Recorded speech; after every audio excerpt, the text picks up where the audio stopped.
தினமலர் நேயர்களுக்கு வணக்கம். இன்னைக்கு எந்த படத்தோட ரிவ்யூ பார்க்க போறோம்னா, Insidious out of the further. இந்த திரைப்படத்தோட இயக்குனர் ஜேக்கப், இந்த படத்தோடைய ரைட்டர் டேவிட்.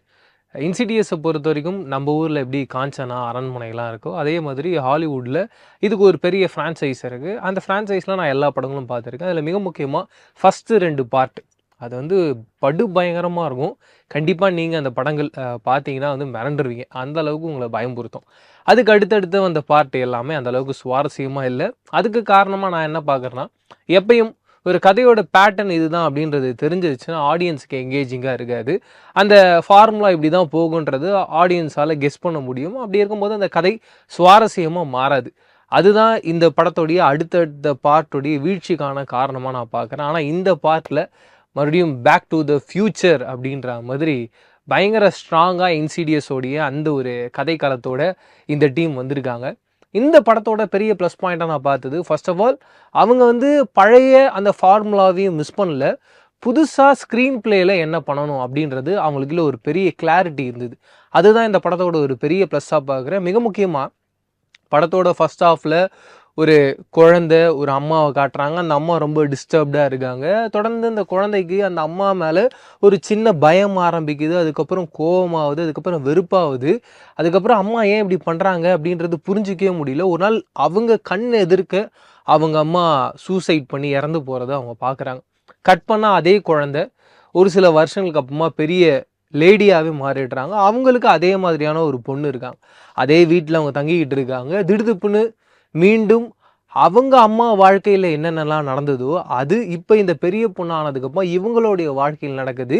இப்போ இவங்க பொண்ணு இவங்க இடத்துல இருக்கா மாதிரி இருக்கிறாங்க. இவங்க அம்மாவை பார்க்கும்போது பயங்கரமாக டிஸ்டர்ப் ஆகிட்டே இருக்காங்க. அப்போ இவங்களுக்கு ஒரு கிளாரிட்டி அப்படின்றது வரவே மாட்டேங்குது. ஏன் இது நடக்குது, எதுக்காக நடக்குது, ஏன் நமக்கு மட்டும் இது நடக்குது அப்படின்றதெல்லாம் வந்து யோசிச்சுக்கிட்டே இருக்காங்க. அப்போ வழக்கம் போல் இந்த இன்சீடியஸில் ஒரு பாட்டியம்மா ஒருத்தவங்க இருப்பாங்க கையில் லைட்டோட. அவங்க ஒரு சில பார்ட்டுக்கு முன்னாடி இறந்துட்டாங்க. ஆனால் இந்த கதையை பொறுத்த வரைக்கும் அவங்கள எப்படியாவது கூட்டிகிட்டு வரணும் அப்படின்றதுக்காக இந்த 2 உலகங்கள் இருக்குல்ல, அந்த 2வது உலகத்துக்குள்ளே, அந்த மாய உலகத்துக்குள்ளே இவங்க இன்னும் இருந்துக்கிட்டு இருக்காங்க. இப்பேற்பட்ட யாராவது ஃபர்தர்ஸ் மாட்டிக்கிட்டாங்கன்னா அவங்கள காப்பாற்றணும் அப்படின்றதுக்காக அந்த உலகத்துக்குள்ளே அவங்க இருக்காங்க அப்படின்ற மாதிரியான ஒரு லைனுக்குள்ளே ஒன்று எழுதி அது மூலியமா இந்த கேரக்டருக்கு எப்படி ஹெல்ப் பண்ணுறாங்க, இந்த குடும்பம் தப்பிக்குதா இல்லையான்றது தான் இந்த படத்தோடைய கதையாக இருக்குது. அண்டு கூடுதலாக நான் இதுக்கு முன்னாடியே சொன்ன மாதிரி ஹாரர் படங்கள் அதுவும் சர்டிஃபிகேட் இருக்குது அப்படின்றபொழுது கண்டிப்பாக நம்மளை பயம் பொருத்தணும் அப்படின்ற ஒரு எண்ணத்தோடு தான் நம்ம இந்த படத்தில் போய் உட்காரும். டெஃபினட்டாக அது 100% சாட்டிஸ்ஃபை பண்ணியிருக்குன்றதுல சந்தேகமே இல்லை. மிக முக்கியமாக படம் ஆரம்பித்ததுலேருந்தே நம்மளை ஒரு பிளாட்டுக்குள்ளே உட்கார வச்சுறாங்க. அடுத்தடுத்த சீக்வன்ஸ் திக்குன்னு தான் இருக்குது. ஆனால் அதுக்கப்புறமாவும் படத்தோட செகண்ட் ஹாஃபை அவங்க ஹோல்ட் பண்ண விதம் வெறும் ஹாரர் எலமெண்ட்டாக மட்டும் இல்லாமல் அதில் நிறைய ட்விஸ்ட் அண்ட் டேர்ன்ஸ் இருக்கணும். மிக முக்கியமாக ரைட்டிங்கில் அந்த கதைக்குள்ளே ஒரு ஸ்பேஸ் இருக்கும்ல, அந்த ஸ்பேஸை நம்ம எப்படி யூட்டிலைஸ் பண்ணிக்கலான்ற மாதிரி அந்த கதைக்கான ஸ்க்ரீன் பிளே பண்ணியிருந்தாங்க. அது இந்த படத்தோடைய வெற்றியாக நான் பார்க்குறேன். எப்படி சொல்கிறேன்னா, ஒரு நாய்க்குட்டியோட ஒரு குழந்தை ஒரு கபோர்டுக்குள்ளே உட்காந்துக்கிட்டு இருக்கு. எதிர்க்க அந்த பேய் வருது, அந்த டெவில் வருது. ஒரு பெரிய பயத்தோடையும் பதட்டத்தோடையும் அந்த குழந்தை இருக்குது. இந்த நாய் கத்தலாம் அப்படின்னு சொல்லிட்டு ஒரு சவுண்டு வருது. அந்த நாயை கத்த வேணான்றதுக்காக இந்த பொண்ணு அடக்கலான்னு அப்படி போகும்போது அங்கே ஒரு ட்விஸ்ட்டு கொடுத்துருந்தாங்க பாருங்க.